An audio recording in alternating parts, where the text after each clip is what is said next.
Cuando salimos del pueblo seguíamos sin noticias de ellas. Me imagino que habrá crecido la preocupación.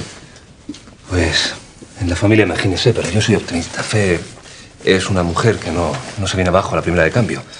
Y desconozco cuál ha sido el problema al que se han enfrentado, pero seguro que ella lo soluciona. Entonces, dé por hecho que se encuentran bien. Sí, no tengo ninguna duda. Adela me dejó muy preocupado. Y ahora, al oírle a usted, me tranquiliza. Severo ahora no tiene que preocuparse de otra cosa que no sea su situación. Es de tu suerte, de la que tenemos que preocuparnos, y no de la de Marcela. ¿Acaso ha habido alguna novedad? Vera Carmelo no está aquí como su amigo, sino como alcalde de Puente Viejo. Nicolás y yo venimos de reunirnos con el juez que lleva tu caso. Quería comprobar con sus propios ojos que el salón municipal cumplía todas las condiciones para celebrar el juicio. El salón municipal. ¿Y de quién ha partido esa idea?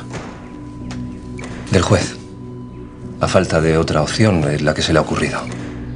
¿Y? Ha dado su beneplácito. Entonces el juicio se va a celebrar en Puente Viejo. Yo no podía oponerme. ¿Cuándo comenzará? Mañana. Vaya. Ese juez aún tiene prisa. Sí, eso parece. Muy bien.